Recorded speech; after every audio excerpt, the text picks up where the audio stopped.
बिस्मिल्लाहिर्रहमानिर्रहीम।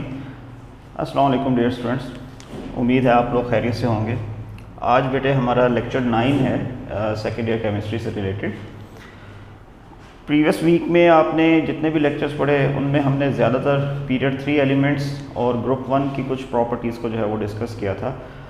Recalling lesson ये है कि आप लोगों को लास्ट टाइम जो लेक्चर डिलीवर हुआ है उसमें हमने प्रॉपर्टीज़ को डिस्कस किया था फॉर ग्रुप 1A, और उन पीरियोडिक प्रॉपर्टीज़ के अलावा हमने कुछ थोड़े से जो है वो रिएक्शंस देखे थे। जैसे कि ग्रुप 1A का रिएक्शन हमने पढ़ा था क्लोरीन के साथ, ऑक्सीजन के साथ या वाटर वगैरह के साथ। ठीक है जी, आज हम थोड़ी सी प्रॉपर्टीज़ को जो है वो एक्सपेंड करेंगे और आज हम ग्रुप 1 ऑक्साइड्स जो हैं इनके रिएक्शंस को पढ़ेंगे।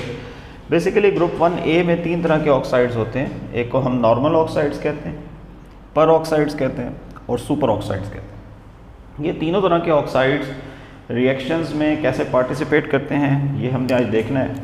ओके, अगर मैं ऑक्साइड्स की बात करूं तो बेटे नॉर्मली देखने में ये आया है कि ये जो ऑक्साइड्स होते हैं इनके ऊपर चार्ज होता है -2, और अगर इन ऑक्साइड्स को रिएक्ट कर दिया जाए मॉइस्चर या वाटर के साथ तो वाटर में मौजूद हाइड्रोजन इसके साथ रिएक्शन करते हैं, और रिएक्शन करने पे बेटे आपके पास जो प्रोडक्ट बनते हैं वो होते हैं जनाब हाइड्रोक्साइड्स। ये सिंपल हाइड्रोक्साइड्स जो हैं वो आपके पास बन रहे हैं।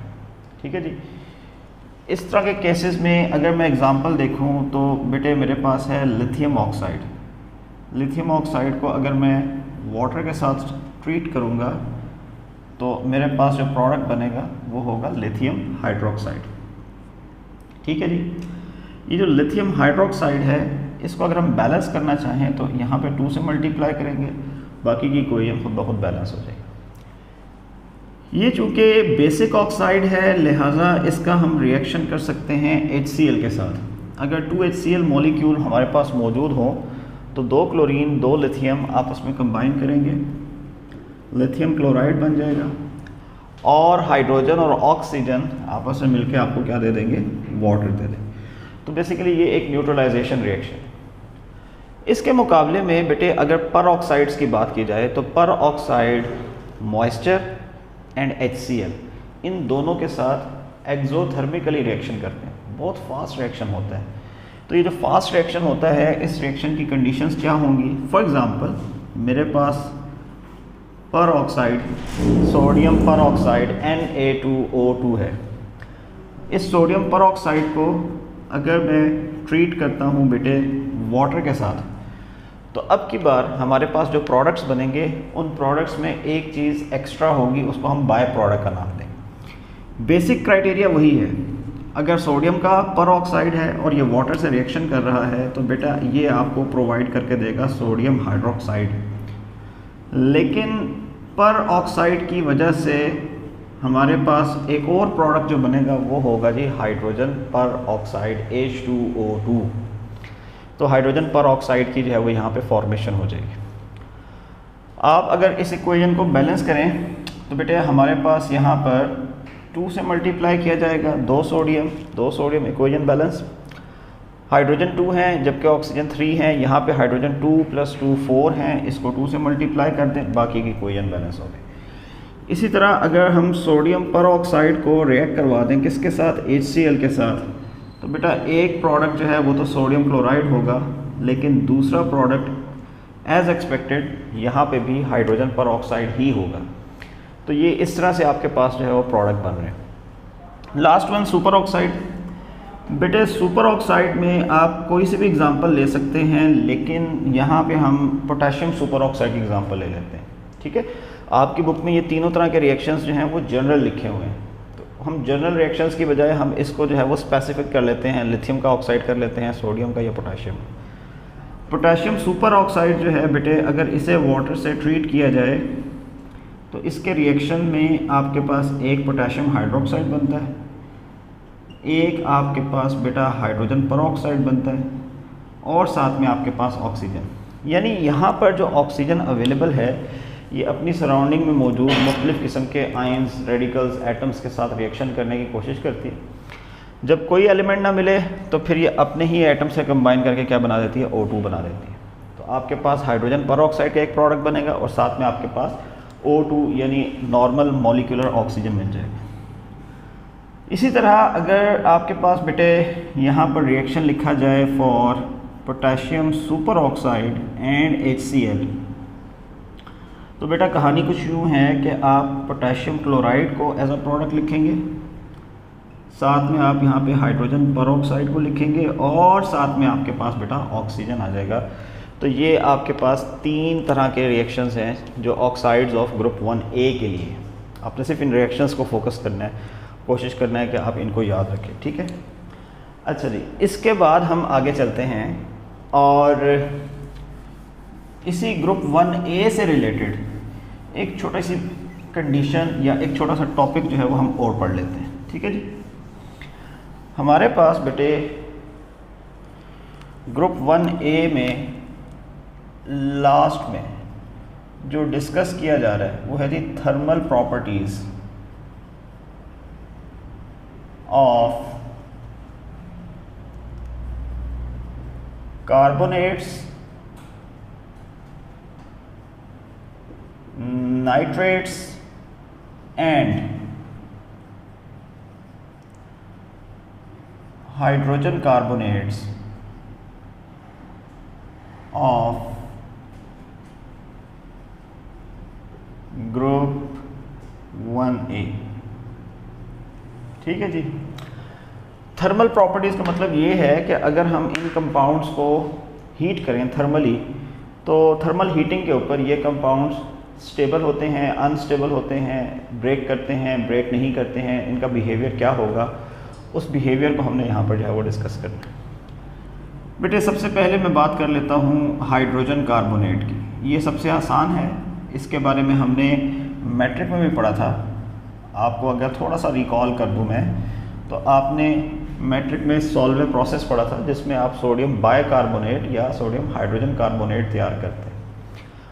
और अगर आपको ये हिंट याद आ गया हो तो आप लोगों को ये भी याद होगा कि वहाँ हमने सोडियम बाइकार्बोनेट को इमीडिएटली हीट किया था, हीट करके ब्रेक कर दिया था और उससे सोडा ऐश यानी सोडियम कार्बोनेट तैयार किया था।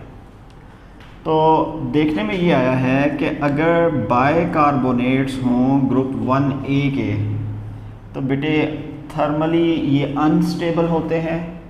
जब हम इनको हीट करते हैं तो हीट करने पर ये टूट जाते हैं कार्बोनेट्स में, और इसके अलावा ये वाटर प्रोड्यूस करते हैं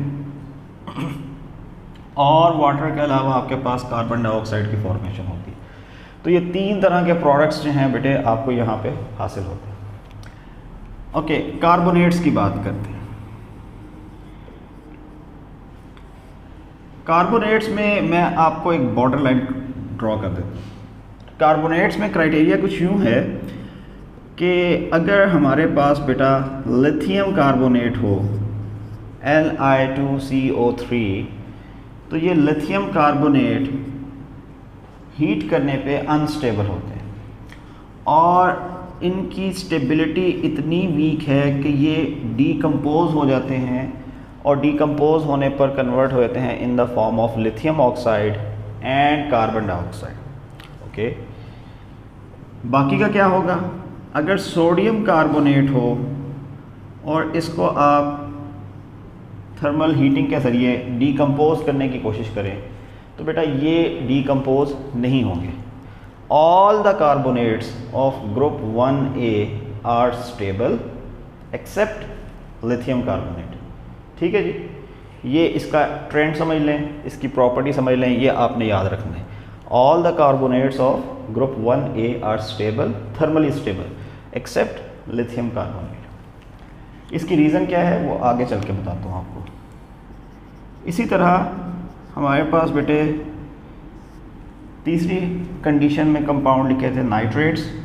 इसको भी मैं यहाँ पे दरमियान में जो है वो डिफ्रेंशिएट कर लेता हूँ। अगर बेटे मेरे पास हो लिथियम नाइट्रेट और मैं इसको जो है वो डीकम्पोज कर दूँ, तो बेटे आपके पास लिथियम ऑक्साइड बनेगा, ठीक है, और साथ में आपके पास नाइट्रोजन डाइऑक्साइड। इसके अलावा अगर आप तीसरा प्रोडक्ट देखें तो वो आपके पास ऑक्सीजन होगा। इसको कहते हैं कंप्लीट डीकम्पोजिशन। ठीक है जी, कंप्लीट डीकम्पोजिशन हो गई। दूसरी तरफ अगर आप सोडियम नाइट्रेट को हीट करें तो बेटा आपके पास सोडियम का नाइट्राइड बनेगा और साथ में आपके पास ऑक्सीजन आ जाए। इसको कहते हैं पार्शियल डीकम्पोजिशन। तो आपके पास जितने भी नाइट्रेट्स हैं ग्रुप 1A यानी अल्कली मेटल्स के, ये सारे के सारे नाइट्रेट्स जो हैं ये हाईली स्टेबल हैं, पार्शियली डीकम्पोज होते हैं, एक्सेप्ट लिथियम नाइट्रेट जो कि कम्प्लीटली डीकम्पोज होकर oxide, nitrogen dioxide and oxygen आपको प्रोवाइड करते हैं। ऐसा क्यों है? लिथियम के ही कंपाउंड्स अनस्टेबल क्यों हैं? बेटा फिनोमेना का नाम है पोलराइजेबिलिटी। पोलराइजेबिलिटी, ठीक है जी। पोलराइजेशन हो जाती है। पोलराइजेशन का मतलब ये है कि आपके पास ये जो छोटे साइज़ का आयन है लिथियम, इसकी फोर्सेस ऑफ अट्रैक्शन इतनी स्ट्रॉन्ग हैं कि ये अपने एनायंस के साथ जब बॉन्ड बनाता है तो उसके अंदर इलेक्ट्रॉन क्लाउड की डिस्टॉर्शन क्रिएट करता है। स्ट्रॉन्ग फोर्स के साथ इलेक्ट्रॉन्स को खींचता है। इलेक्ट्रॉन्स को स्ट्रॉन्ग फोर्स के साथ खींचने से क्या होगा? चार्ज अनइक्वली डिस्ट्रीब्यूट हो जाएंगे। इसको कहते हैं ये पोलराइजेशन हो गई है। और उस पोलराइजेशन का नतीजा क्या निकलेगा कि जो बॉन्ड है बिटवीन कैटायन एंड एनायन, उस बॉन्ड के दरमियान एक टेंशन क्रिएट हो जाएगी। उस टेंशन का नाम होता है पोलराइजेबिलिटी। तो आप माइनर से भी हीट करें तो उस माइनर से हीटिंग में क्या होता है कि इन आयंस के दरमियान जो रिपल्शन है वो ज़्यादा स्ट्रॉन्ग हो जाती है और मॉलिक्यूल या कंपाउंड जो है वो आपके पास ब्रेक हो जाता है। जो बड़े साइज़ के आयन हैं उनमें चूँकि पोलराइजेशन कम होती है, पोलराइजेबिलिटी कम होती है, लिहाजा वहाँ पर इस किस्म के केसेस देखने में नहीं आते। ओके बेटा, this was all about the properties of group 1 elements. इसमें कुछ छोटी छोटी डेफिनेशंस हैं, वो आगे चल के मैं आपको किसी एक लेक्चर में जो है वो डिस्कस करूँगा। आज के लिए इतना काफ़ी है। हमारा बस एक टॉपिक रह गया है ग्रुप 1A का, वो हम इंशाल्लाह जो है वो अपने नेक्स्ट लेक्चर में कवर कर लेंगे। थैंक यू, अल्लाह हाफिज़।